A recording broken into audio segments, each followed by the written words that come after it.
Recording in progress. Okay, so now we're ready to rock and roll here. Okay, so we've established that tragedy was basically Aeschylean and Sophoclean tragedy, and that Euripides came along and kind of ruined the whole thing by moving the identification of the spectator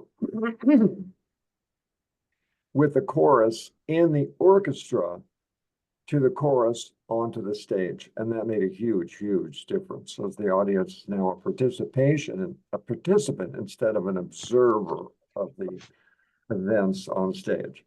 And now we're going to find a little bit more about the development, because it's sort of a fact, at least it's on Wikipedia, that Socrates and Euripides knew each other at the very least.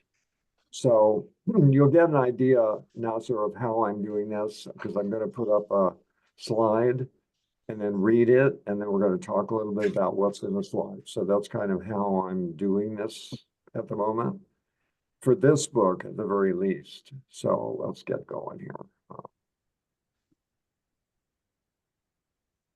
Okay, so we're starting section 14. We're only doing section 14 and 15, and then we will be finished with the book proper. And then the week after that, 2 weeks from today, we're going to do the preface / postscript and see what Nietzsche thought of his own book 16 years later. So, section 14. If tragedy had absorbed into itself all the earlier types of art, the same might be said in an eccentric sense of the Platonic dialogue, which, a mixture of all extant styles and forms, hovers midway between narrative, lyric, and drama, between roles and prose, that should be prose, between prose and poetry. Plato has given to all posterity the model of a new art form, the model of the novel. Here, philosophic thought overgrows art and compels it to cling close to the trunk of dialectic. Consider the consequences of the Socratic maxims: virtuous knowledge, man sins only from ignorance. I wonder what that's. To be virtuous is to be happy. In these three basic forms of optimism lies the death of tragedy.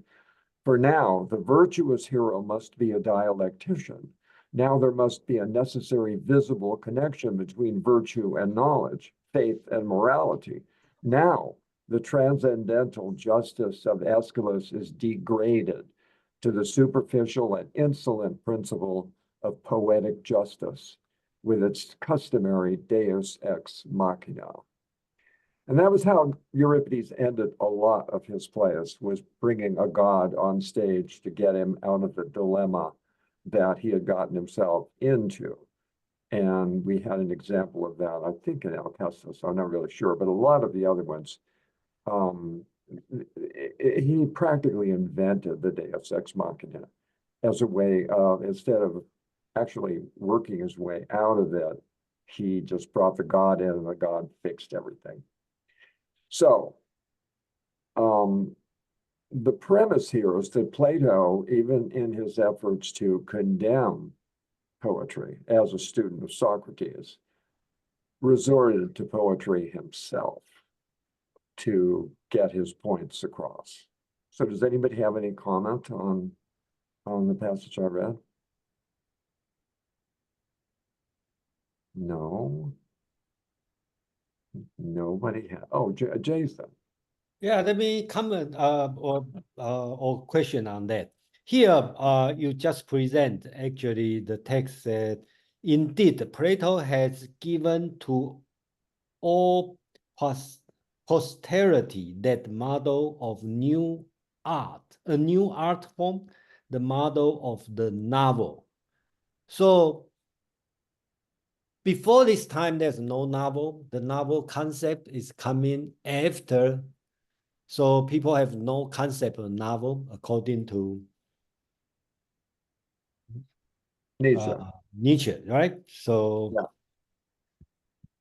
That's an important point, because in that first thing I said that tragedy Nietzsche is saying that tragedy absorbed all of the other arts. And the thing to remember in a way is there weren't very many arts. So, tragedy in a way is the very beginning of a lot of these forms. Before it was a lot of oral, like Homer. Homer was orally originally, the Odyssey and the Iliad. And then finally somebody wrote it all down. But basically it was the rhapsodes were the ones who ran around having memorized the Iliad and the Odyssey. And so the art forms at the time were limited. And what we're going to get to, and I'm sure you already know this because you've read 14 and 15, is that the Greeks, this is just one more thing that the Greeks invented. Basically, he's sort of stretching the idea of a novel a little bit. But the dialogue forms clearly can be adapted to be a play. The symposium is routinely performed as a play all the time. And maybe some of the other dialogues are as well, but they could be theatrical presentations with just a little razzmatazz and a stage setting. James, can you fix your device so that you're not just your glasses? There we go. Thank you. Yeah, I have a thing about that. I appreciate that. But Anybody else want to comment on that? That Plato. yeah. Yeah. Does anybody know when is the first Western novel come out? Yeah, it was Camilla, I think, or Camille, one or the other. It was in England, and I can't remember the guy that wrote it, but it was what they Samuel were called. Richardson. Richardson. Yeah, Which yeah. year? Do you know which year? What? It's a 18 early 1800s. That late until no novel until 1800? Not Well, actually, can we consider Jonathan Swift as a novel? consider what? The Jonathan Swift. Yeah, but he came after. He came after. So 18th century. So we don't have a novel until 18th century. That's Not- your- Oh, we have, there's a Japanese novel in the 11th yeah. century. The Tale of Genji, the Japanese novel, Yeah. is on the 10th century. So Yeah. Well, Nietzsche's speaking mostly of the Western culture. Western culture. okay, so it's very late. Let's put it this way. Okay. Yeah. So he is talking about novel as we understand novel today. So it's not like mythological or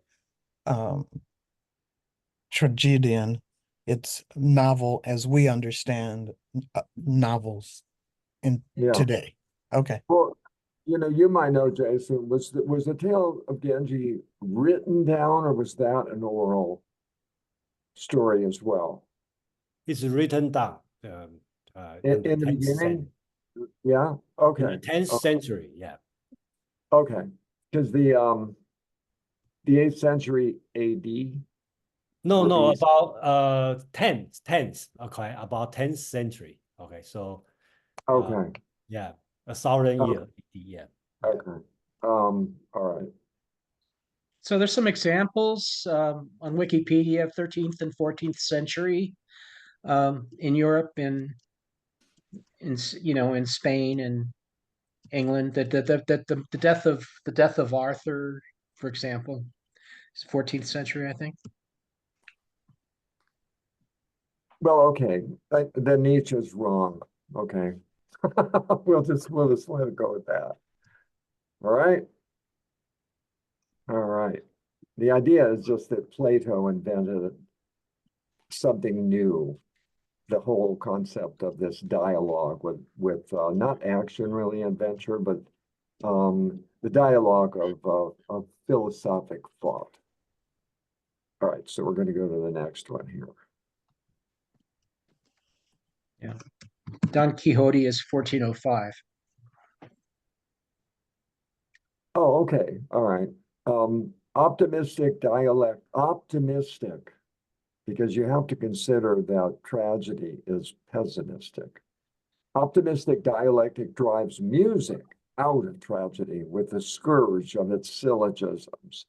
That is, it destroys the essence of tragedy which can be interpreted only as a manifestation and projection into images of Dionysian states, as the visible symbolizing of music, as the dream world of Dionysian intoxication. There came to Socrates one and the same dream apparition, which always said the same thing to him: Socrates, practice music. The voice of the Socratic dream vision is the only sign of any misgivings about the limits of logic. Perhaps, thus he must have asked himself, what is not intelligible to me is not necessarily unintelligent. Perhaps there is a realm of wisdom from which the logician is exiled. Perhaps art is even a necessary correlative of and supplement to science. Yikes. He's off in a whole interesting direction here. Did this stir? Yeah, Nicole. I just have a question. There's like one line before this passage. He said the chorus can be understood only as a cause of a tragedy, which is wrong. So he says, now the chorus only be understood only as a cause of the tragedy. And sorry, I didn't come last time, but I read a little bit of the Euripides, that play called Hippolytus. Oh, Hippolytus. Okay, Hippolytus.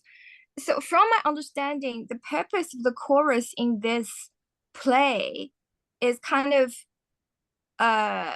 concealing the secret from the lady, from the queen. So that makes the confusion later on. They mistaken I think the hero, like something he did wrong or something. I can't remember. But the purpose of the chorus in that scene is not actually the representation of the spectator. It changes into different it has a different subjective. They're concealing the tragedy. So it's kind of like, in line with what Nietzsche said about the cause of the tragedy, right? They are the cause of the tragedy because they didn't tell the truth. The chorus didn't tell the truth. Then the tragedy happened. Yeah, the Euripides did not just write subversive tragedies that ruin tragedy. He's got 3 or 4 that are almost classic Aeschylean tragedies, and Hippolytus happens to be one of them. So it comes closer to the idea of what I think the point Nietzsche was making here in this passage, though, is that the chorus was the foundation. The chorus and the Dionysian dithyrambs were where tragedy was basically born. It didn't develop into later, but that was how the chorus originated. So tragedy itself began with the chorus by itself. Yeah, I think he tries to say that the chorus should be the media to evoke the responses in the audiences, instead of using it as like a device, being like a part of the plot in the play. So he said it should not be the cause of the tragedy. And this I understand. I just said I can understand what he said. But my question is, I read that play. I feel like it's actually not that straightforward. I guess it's kind of still like very poetical. I feel like Euripides is still very poetical. So I don't understand what he said about why it's like only the cool clearness and the consciousness. There's only arguments and the counter arguments, but there are no naturalistic emotion. I feel like there are still very kind of emotions going on, so I don't understand that part. Okay, well, what I'm getting out of what Nietzsche is saying is that in the tragedy of like Prometheus, when we read Prometheus, the chorus is not on the stage proper. The chorus is in the orchestra. And they are the observers of the tragedy of Prometheus. And we, as the audience, identify with them. We're not part of what's on the stage. In Euripides, the chorus is moved onto the stage. And that makes a big difference. That Yeah. I understand. What I don't understand is the prose, the the content. It's written. I still feel like it's quite poetical, but Nietzsche didn't think it's poetical. Euripides. Oh, no, he understood that it was still poetry. Okay. Yeah, they're all in verse. The tragedies are all in verse. So they were still using that. What he was just trying to get at was your engagement with the tragedy is different in Euripides than it is in Aeschylus. Gotcha. And Yeah. a lot of the plays of Sophocles as well, because I know in this chapter he mentions how Sophocles himself began to drift away from classic, what the kind of tragedy that Nietzsche is valuing as a high art form, a fusion, really, right, of Apollinian and Dionysian. And that statement that I just read sort of really crystallizes, I think, what he really meant to say.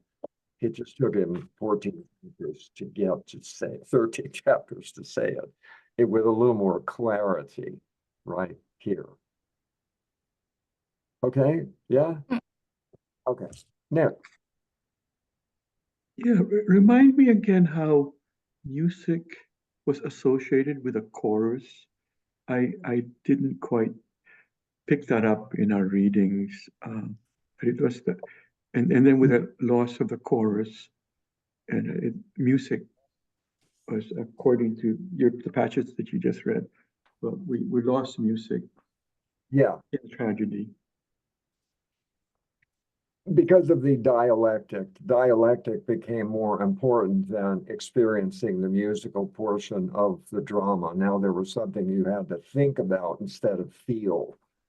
Remember, he said that Schelling wrote that he always had a musical mood before he composed a poem. And so Nietzsche was kind of running with that the music, and he's also influenced by Schopenhauer, right? So music is the expression of the will. It's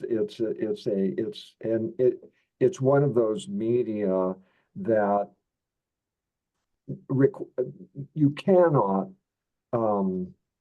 rationalize music. Music just is unmediated by people.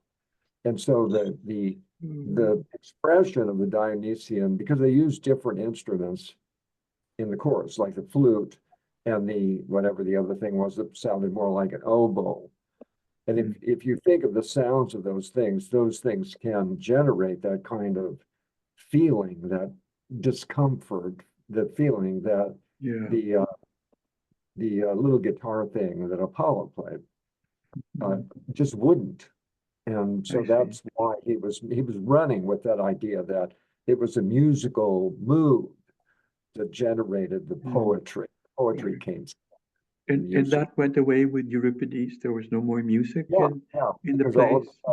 Because Euripides brought dialectic into, in other words, conversation and dialogue, and a more practical kind of drama is now performed on the stage instead of just experiencing the Dionysian moment with Apollinian dressing, so to speak. Okay. Jason? So here Nietzsche talk about the I think it's in Phaedo, okay, the Socrates has a dream, okay, and talk of making the music, and Socrates say he started to write a poem for Aesop's fable. I think that's the okay. So what's the significance of this part when Nietzsche talk about this? Is he talk about Socrates' regret or something? He's going to develop this theme I think in the next slide that I have. I'm trying to extract what I thought was the most important stuff in the chapter, like I've been doing all along. He's trying to say that Socrates, and we'll get to that. Let me go ahead and just do the next slide, because that I think will address the question here and sort of clarify what he's really kind of getting at.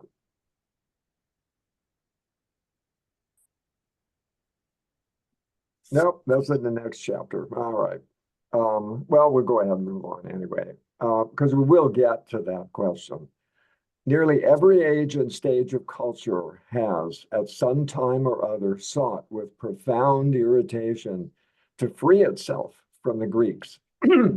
Because in their presence, everything one has achieved oneself, though apparently quite original and sincerely admired, suddenly seemed to lose life and color and shriveled into a poor copy, even a caricature. Who are they, one asks, who, though they display only an ephemeral historical splendor, ridiculously restricted institutions, a dubious excellence in their mores, and are marked by ugly vices, yet lay claim to that dignity and preeminence among peoples which characterize genius among the masses. One feels ashamed and afraid in the presence of the Greeks, unless one prizes truth above all things and dares acknowledge even this truth, that the Greeks, as charioteers, hold in their hands the reins of our own and even many, it's supposed to be every other culture, but that almost always chariot and horses are of inferior quality and not up to the glory of their leaders, who consider it sport to run such a team into an abyss, which they themselves clear with the leap of Achilles. I remember when I first read this, I don't know if this affected any of you at all, but when I first read this, I was just beginning to be exposed to the Greeks. I read all the tragedies. I read Herodotus. I read Thucydides, Plato, Aristotle, and Alfred North Whitehead, who was a philosopher in the beginning of the 20th century, around 1910 or so, said that all of Western philosophy are just footnotes to Plato. And that's what Nietzsche's getting at here, that what the Greeks accomplished as a culture in those 200 years, the classical age, we've just been living off of that for centuries. Democracy was born there. I mean, I listed a whole bunch of things at the beginning, like even the suggestion that Plato provided the form of the novel, essentially. As I exposed myself to this, I found this to be absolutely true. It's just, for me, it's astonishing what the Greeks accomplished. And just almost out of whole cloth, without predecessors. They just pulled these things out of themselves. And it's really pretty amazing. So that paragraph is his tribute to the Greeks and how he feels about them. That's the most important part. You shouldn't care about how I feel. But Nietzsche has this high respect for the Greeks, and everything that comes after is a shadow. It's like what Whitehead said about Plato. And that's where he's getting, well, that's why tragedy was so important to him. The Apollonian Dionysian contrast will change as we proceed through this. But right now, this was a very interesting way to approach what tragedy actually was. Yeah, Geneva. I would not disagree, at least for Western culture. I would not disagree with what you've said and what Nietzsche is getting at here. As a struggling author, I realized when I retired that one of the things I needed to do was to read all of Greek mythology, because everything in our culture comes from that. It's the basis of almost everything that's written, that's understood, that even I would even go so far as to say part of it is even the religion comes from there. And I I know that's probably a bold statement, but I don't doubt it. And I kind of joined all these meetup groups so that I could read all of the things that you're talking about. I didn't quite get through them all, but I'm still reading. And I would not disagree with that statement at all. I don't think that that's an overstatement, I guess is what I'm saying. Yeah. Oh, thanks. So I appreciate that. I don't think it is either, honestly. Not after exposure to the whole thing. And it's one of the reasons I'm so grateful to having discovered Nietzsche 30 or 40 years ago, when it's really 40 years ago now. And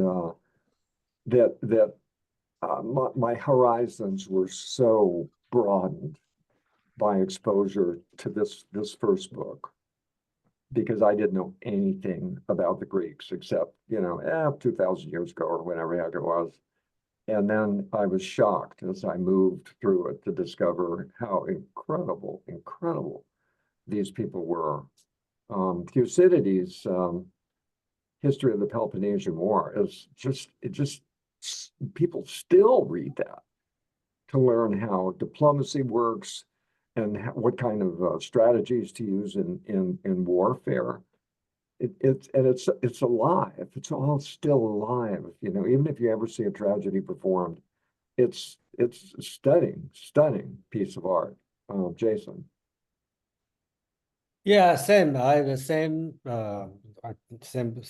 did not disagree on this. Okay, and I didn't read Whitehead talking about we are all footnote of Greek.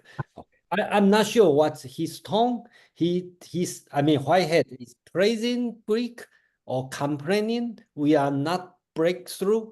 And same question to Nietzsche. I read this sentence. I really like this sentence of Greek as charioteers hold in their hands the reins of our own and every other culture. So I agree with this one. So what's Nietzsche's tone? He is happy, or he is complaining, or he complain our culture never breaks through? I just want to know, how do you read this one? The way I read that is that what he's sort of saying, before Whitehead got around to saying it, essentially the same thing.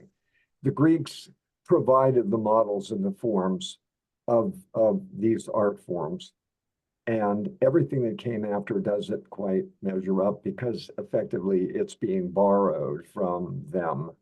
And even though it feels like it might be original, it's an expression of that has a predecessor, and the predecessors refined it so gloriously in his eyes that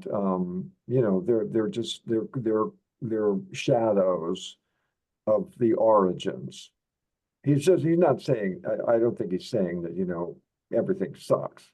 He's just saying that everything owes a debt to the Greeks, and that everybody should just realize that this was an extraordinary culture in those 2 centuries. James. Yeah, when I was reading this chapter, I came to it sort of like made sense to me that geography had a lot to do with that question, I think, that you're asking, or maybe, I don't know if that's the question that Nietzsche is asking, but that the reason that the culture became as rich as it became had a lot to do with geography, had to do with the Dorian culture and the mixture of the Dorian culture with the other cultures, the Ionic and so forth. So, and the Peloponnesian War, the island cultures, Crete, for example, the head starts, that the civilization got on some of the islands, the mixture of the peninsula culture with the what do you call that, Anatolian culture. Maybe that was later in time, but it could have been. I think there were some. I think by the 4th century there was some of that going on. It didn't just start in the Christian era. So I think you did have those Greek settlements on Anatolia that came into being earlier. So it was that mixture, that geographical mixture, I think, caused a lot of the richness. And of course, the religion gets some credit because they had these stories to tell about the gods, which was the kind of the Genesis story. And perhaps it was a better story to tell than the stories of the other cultures, like the Persian culture, for example. Perhaps that was a more dramatic story to tell than the stories from Persia or Babylonia and so forth. Those were more like hierarchical religious structures, and the Greek structure was more dynamic. So perhaps it was a superior culture in certain senses, not only in the, of course, not only in the artistic area, but now we know that there were some scientific breakthroughs that are really hard to figure out, that happened in the 5th and 6th century BC, you know, with starting with Archimedes and after that. So yeah, and of course the inventions. When I was in Athens, I went to the scientific museum, and there's just so many things we don't even think about that they had as daily conveniences, that they had in their houses, that we don't use them today, but the kinds of clocks that they had and so forth. You know, whistling clocks and things like that have kind of like disappeared from the picture, but they had them already. So they had a problem. They would make an invention based on their engineering and mathematics to solve the problem, and so they had a different perspective than we attribute to them from the um, from the modern age. We don't attribute a lot of modernity to them. They were a very modern culture in their time. Well, I think that's what Nietzsche's after in a way. And what I got from this reading this time around, and I told you guys this earlier, I could be wrong about this, but I feel really confident that the religion, the pantheon of Olympian gods, is utterly unique, and that is the creation that drove the culture, rather than the spread through all the islands. I know there's a mix of all that sort of stuff too, but I think that their mythology provided the groundwork for even the Apollonian Dionysian contrast that Nietzsche's trying to make. Without those gods, it would have been a different. And I've got an excerpt from the 15th section that captures what he felt about that. Nasser. I'm totally ignorant here. Sorry for my question. I'm pushed here because I'm pushed to this group, this understanding of Nietzsche, because there's one great Pakistani Sufi philosopher. He was the founder of Pakistan. Allama Iqbal. He wrote about Nietzsche, and that's why I'm here. He was saying that Nietzsche is a great Sufi, surprisingly, Muslim Sufi. And when the few excerpts I've just read with you just now, it seems to me, please correct me if I'm wrong, he's criticizing, he doesn't agree with Socrates' rationalism, dialectic, and have I understood correctly? Or as though I don't know, he's suffering some kind of a change. He said, "Why are you writing like a typical philosopher, academic, where the way he writes is like he's just pouring himself out very subjectively." I don't know. I'm very, very ignorant in this thing. Very new. Yeah, that's okay. You're going to find out how he feels. I think he had a lot of respect for Socrates, and that will become clear in a couple of the quotes that I've got from section 15. What he's attacking here is that Socrates destroyed tragedy. Socrates and Euripides, they were buddies. And this whole notion of a dialectic argument, an explanation of everything you see on the stage, this sort of thing is what ruined the tragic moment. And that's what he's criticizing here. He's not criticizing Socrates as a philosopher. In fact, in the next chapter, he praises him at some length, but he's critical of his method in a way. And we'll get to that. We're going to get to that before today's over. And later on, you'll see that Nietzsche eventually gave up this whole style of essays and reduced his thought to aphorisms. That they are related, but they're very short, concentrated pieces. They're not extensive Socratic dialogues or anything even close to that. Nicole. I think aphorisms are much easier to write. And even this book is very rhetoric, but it's still hard to expand within like the theme, you know, to expand to little tiny details and affections. I have a question. I wanna like when we talk about the contribution of the great Greek mythology, is that because some mythology provides like meanings and also answers to the things Greek couldn't understand back in the days because of, you know, lack of the science, you know, so they can explain weather, you know, like flood, stuff like that. That's why like create that kind of stability and a foundation for the people. Yeah, Is that the bigger contribution for mythology? yeah, I think so. It provides structure to the world. Structure gives a Yeah. structure to the world, give the stability. So it's kind of Yeah. like it's still kind of like it still kind of plays in a religious sense, but it's just not like one god, but pantheons, like Yeah. a lot of gods, right? Right, right. And it led at So the time. Yeah, go ahead. sorry. Oh, no, that's okay. I think I interrupted you actually.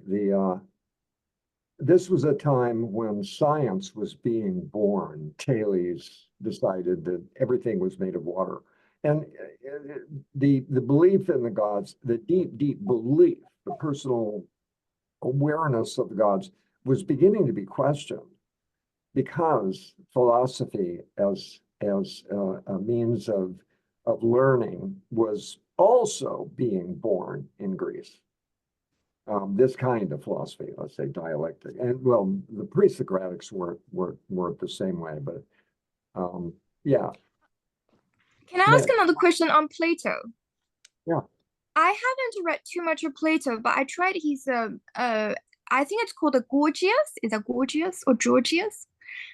Yeah, so I found it's really dialectic. Obviously, it's a dialectic discourse, but I found it's quite repetitive. I wanted to know like people's opinions on his writing. I just found it's quite boring to read them, especially the the Republic. Yeah, well, yeah, but I guess the best thing to do is, and I'm sort of making an excuse here, is just to realize that this was groundbreaking stuff at the time. So he didn't have a model, he made it up. And he was trying to drive home points that were not necessarily popular. I mean, Socrates, after all, was executed by the tyrants. And so well, just as a point of origin, that's why it may be. He was really trying to drive home the point and also create on paper showing the method of Socrates, that because Socrates demonstrated to everybody he bumped into that you don't know what you think you know. I personally know nothing. Yeah, that was the whole beginning of Socrates as a person. And what do you know? Well, I know what the truth is. Oh, and then the dialectic would begin. And it could be, and some of them are exhaustive. Theotatus is almost unreadable because of the way it is. But the Republic is pretty good, and Gorgias is pretty good, and Parmenides is pretty good. And some of those ideas that are expressed in there are still worthy of consideration today. You know, it just blows my mind every time I think about that. Now, Yeah, I have a question about this passage. Since we're dealing with tragedy and pessimism of Schopenhauer, especially in inserting itself into this work of his. So with the introduction of the Socratic dialectic getting into the theater, or did that kill pessimism as well in Nietzsche's mind? I mean, it's clear that it kind of made philosophy is kind of killing art in some way. I think, but pessimism, the whole idea of pessimism is, how can you remove that from a tragedy? You know. well, it's pessimism is the root of tragedy, but art is what conquers pessimism or makes it safe. That's the point he was trying to make along the way. I hadn't really thought of it as being pessimistic necessarily, but it is in a way. It's exposing you to how confused and possibly awful and tragic and all that stuff things are. But it's providing you a way of overcoming that nausea. Remember that whole passage about nausea? I don't know if you were there for that or not. Art is what makes nausea, the nausea of realizing that everything, I'm going to die in a few years and the culture is all made up and pretend. It's not like what really nature is really all about, and holy cow.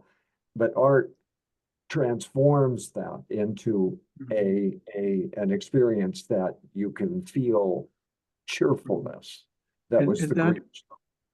And very Schopenhauer in thinking as well.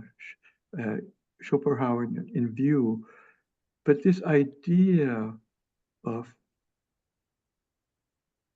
well, philosophy killing art, philosophy kind of killing pessimism, or that's something I hadn't thought of, or kind of just curious about that. It killed tragedy. It didn't kill art. It killed tragedy. And that's the point that he was making with that statement. Classic tragedy, Aeschylean tragedy, as was this expression of the Dionysian reality in an art form with music, dance, figures on the stage, and a participation in the recognition of that. But the sheer performance of it is a satisfying way of purging, catharsis, like Aristotle observed, of those feelings. And so you can come out of the theater and look around and go like, wow, things are really cool, and not stay in that state. The artistry of the tragedy and brings you out of it. But that's technically a pessimistic experience, the tragedy itself. He's going to develop the theme of what optimism and science, and because there's a logic, and that's in, I'm pretty sure it's the next slide. I've only got 5, I think, where that the theme is developed a little more thoroughly, and then it'll become explicable. It'll be interesting when we get to the preface, because he observes all of this about his own first book. So, James. Yeah, I just wanted to say something about Socrates in relationship to Plato. They're not the same person, obviously. And you have a lot of ideas that probably had their origin in Plato, because he goes so far out of his way to create laws regarding things like forms and so forth, which which was not probably exactly what Socrates was doing necessarily. Socrates was out there winning arguments, talking from I guess the afternoon all the way till the early hours of the morning with the most stubborn debaters that he could find in Athens. And so there was this idea of just kind of like overcoming an objection through dialectic, right? Through argument. Like you say, that's a way to solve this problem. Let me try to deal with it another way. And so is this, we owe this kind of elevation of dialectic to the primary position, or reason to the primary position. We kind of owe that to Socrates, because that was his way of life, his modus operandi. He would just go out every day and talk this way, and this is what Nietzsche's talking about here. We're getting some of that in the next chapter. That's right. Almost a whole examination of Socrates. And then Plato did create some systems that were probably beyond what Socrates was doing, so we can't get those two people confused. Yeah. Okay, Nicole. I just want to say something to what Nick said about the philosophy actually kills art. I think it's not like a philosophy kills art. I think it's more talk about the Socratic, that kind of like investigation, that kind of like the way to inquiry truth. That sort of like a language system should not be used in art. They belong to different kind of like the expression. So they should use different kind of language systems, that I feel. And also, I think in Nietzsche, the thing is, I think Schopenhauer's will, in Schopenhauer's will, the will is actually rigid, and it's never fulfilling. It's pessimistic. But for Nietzsche, actually, he took it in a different turn, and he see it under like the consoling light. So he thinks actually, he see the cosmic unity in this oneness from the chorus. So I think he take it quite positively, right? Okay. You take it positively. Yeah, okay. All right. Moving on.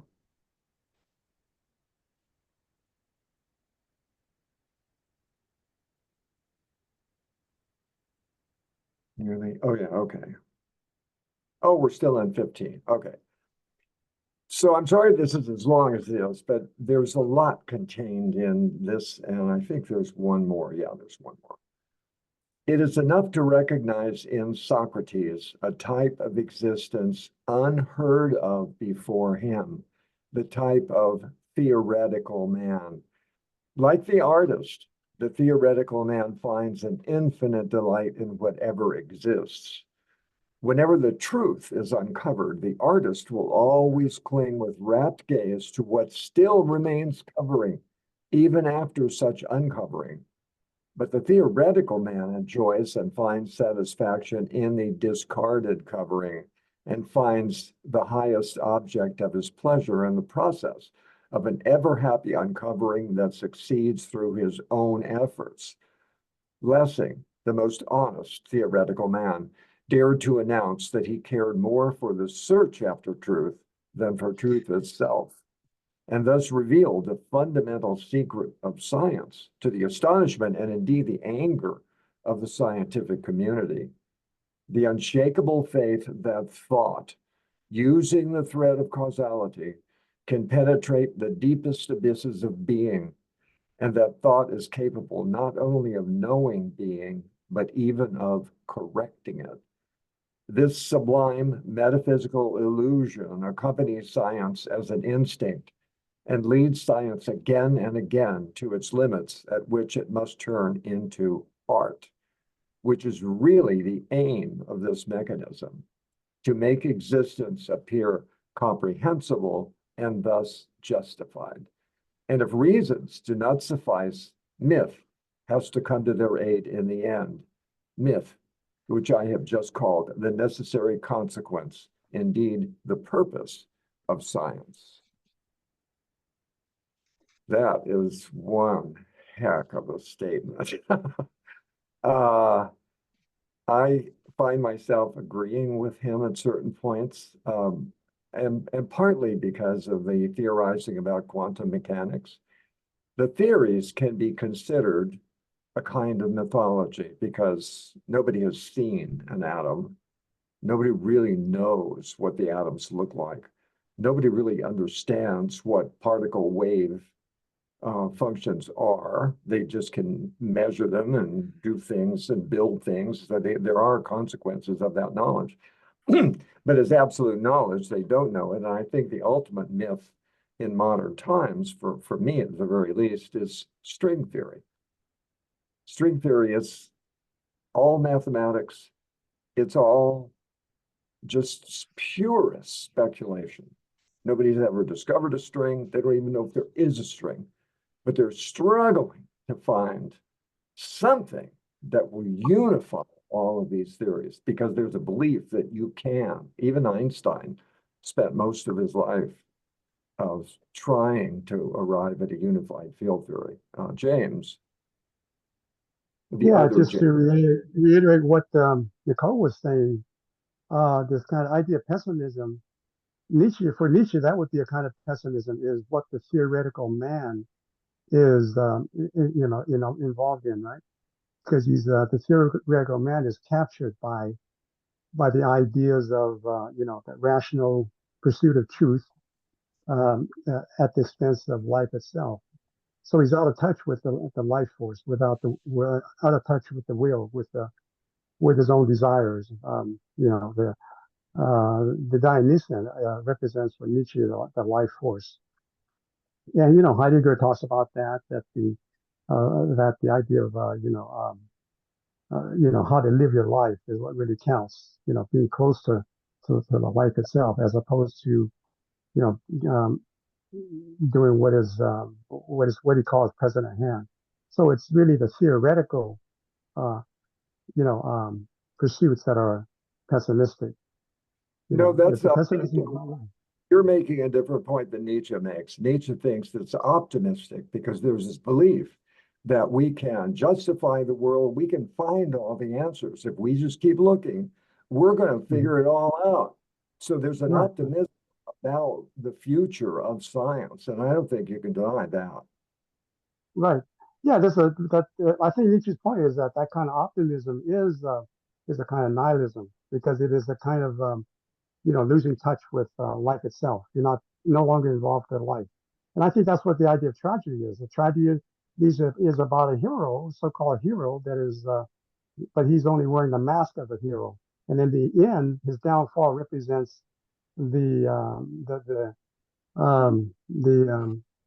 triumph of the chorus. The chorus represents the Dionysian force, and that's what really matters to him, as opposed to the Socratic pursuit of truth by rational, theoretical ideas and so forth that positing something outside of life.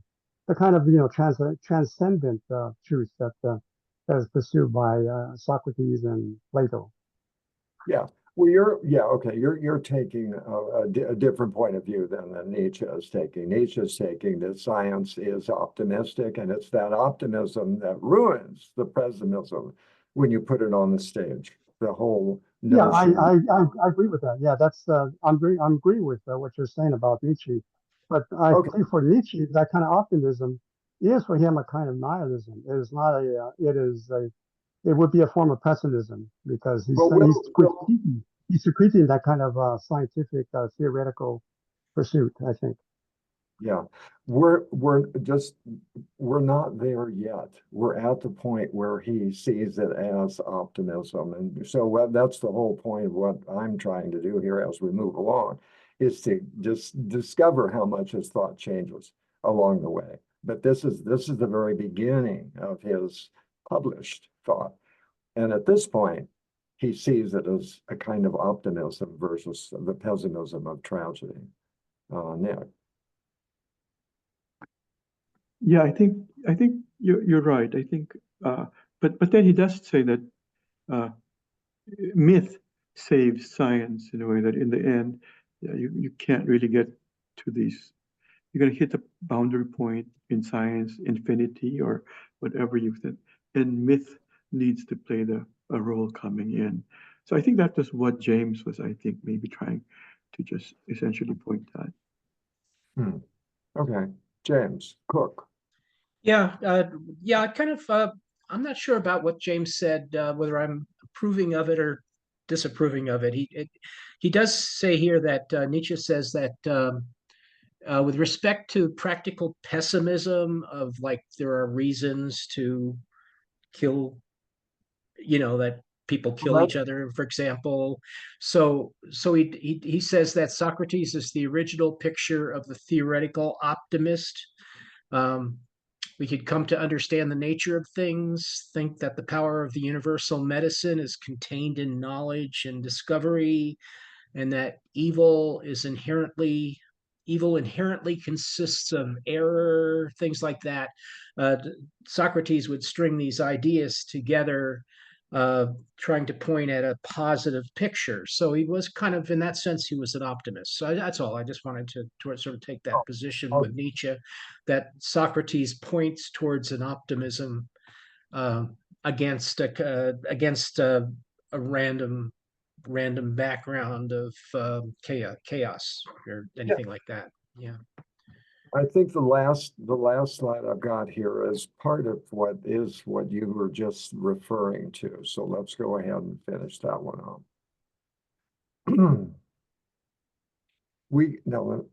That's the end. We cannot fail to see in Socrates the one turning point and vortex of so-called world history. For if we imagine that the whole incalculable sum of energy used up for this world tendency had been used not in the service of knowledge, but for the practical, that is, egoistic aims of individuals and peoples, then we realize that in that case,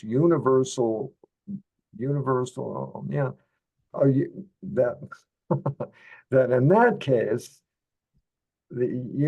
okay, I'm not quite sure, I'm sorry about that, world of annihilation and continual migrations of people would probably have weakened the instinctive lust for life to such an extent that suicide would have become a general custom.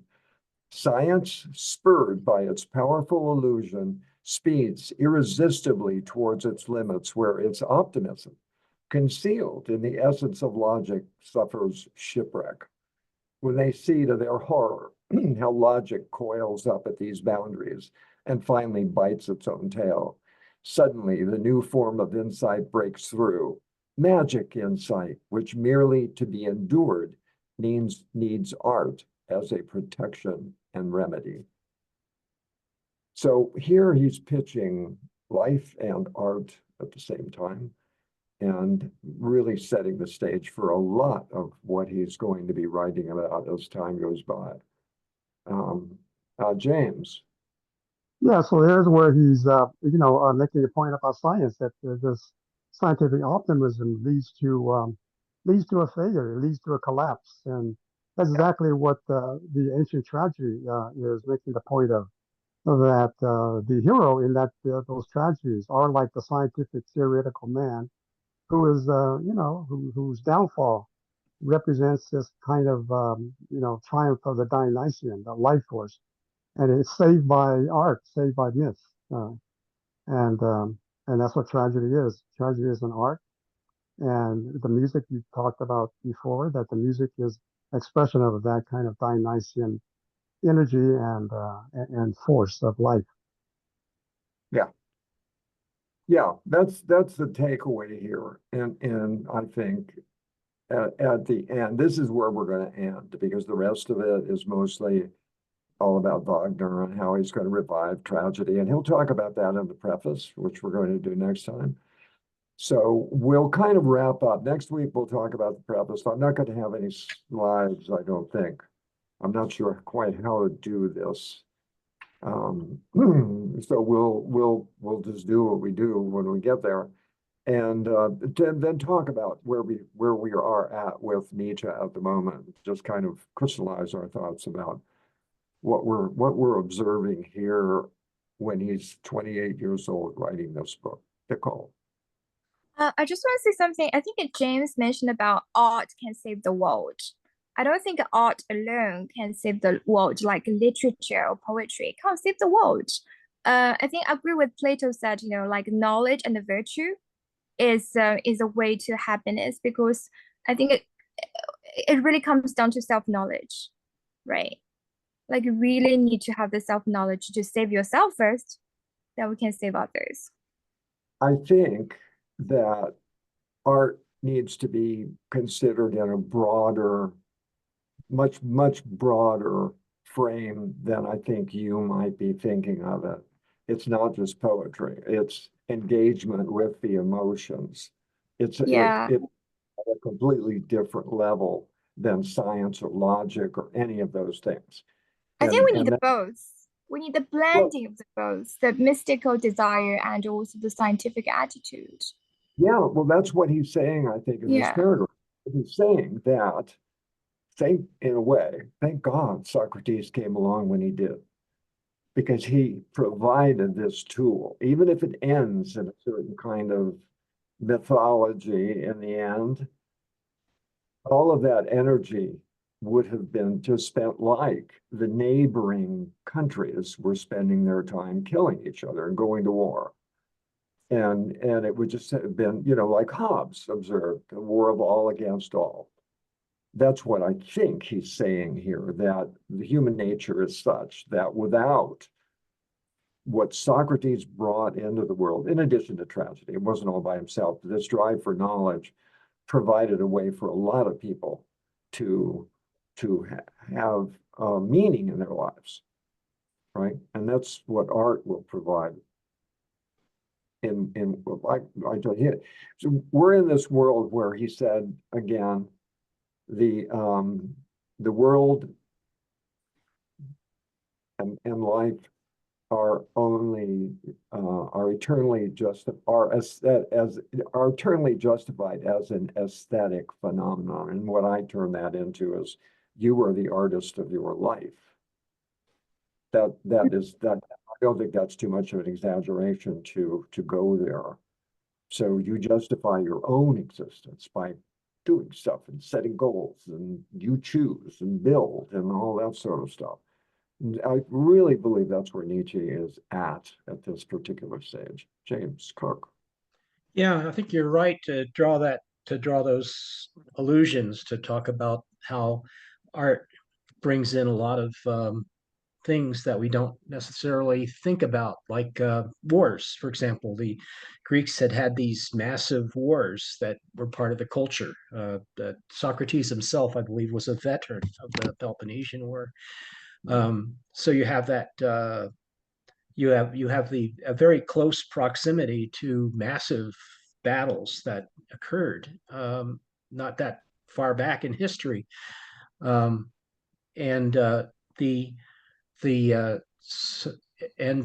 what makes me think of like the current technology, the fact that you have science, but what about this thing called engineering, where people just employ science artistically to build gadgets like nuclear weapons. There's other art besides tragedy and comedy and music. Yeah. There's the art of putting things together in you could say diabolical ways, but magical ways. Maybe Nietzsche would like to use the word magical for how things are engineered out of just scientific principles, but he doesn't talk about that. He doesn't go that far, but he does use the word magical in response to Socrates. So, and I think I read ahead to 16 at least, right? And I can see like he's using that word magical a lot. He's talking about like this, the way these things happen is magical to him. And so I think we're missing something by not going forward. I'm definitely going to go forward, even though, I excuse myself because I have that relationship with Richard Wagner. No, you should. And he did. Yeah. You totally read the rest of it. The rest of you, forget it.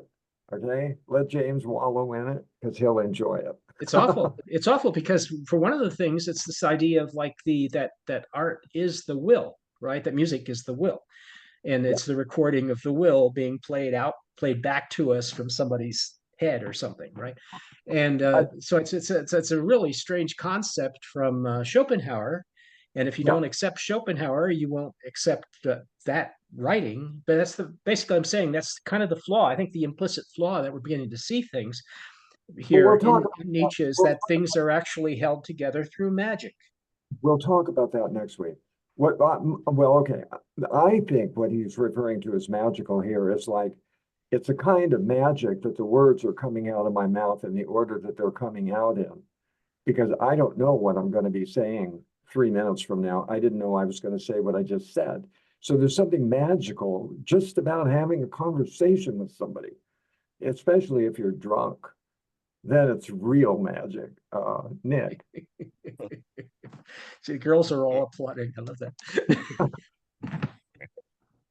Nick. I'm kind of with James. I think I might read on a little bit more. I do see here in the version that I have, just Kaufman's, a thing in the note about this 16 that we just finished. The book might well end at this point, he says, as the original version did. The original version was Socrates and Greek tragedy. The original version of Birth of Tragedy, out of the Spirit of Music. That was, and it ended on this chapter here. But I do believe, though, that I think in a way Nietzsche wants it to end here, because I believe the coming section, it's very flagrant and very clear the influence of Schopenhauer. Is he quotes Schopenhauer, he alludes to him, he starts expounding him. So he kind of like backpedaling on that part of it. He doesn't want to be associated with that for posterity. So I think this is where the stopping is. But I do believe that in this time of the way he thought, it could be very revealing of his mind at this point. No, Anyway, that's certainly true, but from my point of view, it isn't worth because he repudiated Wagner 3 years later, and Schopenhauer he had major issues with as well. And so I just wanted to kind of get at the whole tragedy thing, his love of art and his enthusiasm, at least at this point, for life itself, and proposing with the aesthetic phenomenon notion of a worldview that was not based on morality, because that will become a very big issue in the future. Nasser. I'm beginning to fall in love with Nietzsche because of you. Oh, Now really? I know why. Now I know why. What they call the connection. Why Iqbal is recommending me as a Muslim to read Nietzsche, and I realized that Nietzsche is talking about not just worldview but life view itself. The world is so destructive, even though we have so many advancements in technology, in science. Perhaps through Nietzsche we can find the true humanity. Well, Thanks. you're certainly going to find. I'm not sure that it's that, but it probably is closer to that actually. By the time, well, we're going to work our way through all of this, and my exposure to Nietzsche was a life-changing event for me, and it will be for you as well. As we Yeah, go I think I would agree with you that Nietzsche is an island of humanity. You can read Nietzsche that way. This is an island of humanity, and it's inspiring. At its most fundamental, yes, exactly. Okay, so next week we're going to do the preface / postscript, which I think works far better as a postscript, because it doesn't make much sense if you read it first and then read the book. I don't think. I think we could have a really interesting discussion about his thoughts on this book 16 years later, and 3 years before he went insane. So. Actually, I think it's only a year before he went insane. I don't know. I'll have to look at the date again. Anyway, read it, highlight what you want to bring to the meetup, and I really would appreciate it if you would do that, because I don't think I'm going to do the slide thing. There are so many ideas flying around in here. It's not a coherent essay-ish type of development. So we're going to approach this a little bit differently, and then talk a little bit about the book and our own feelings about what we're doing here. And see you next week. Okay. All right. Thank you. Bye. Thanks, Lindsay. Thanks, everybody. Jason. Thank you. Bye.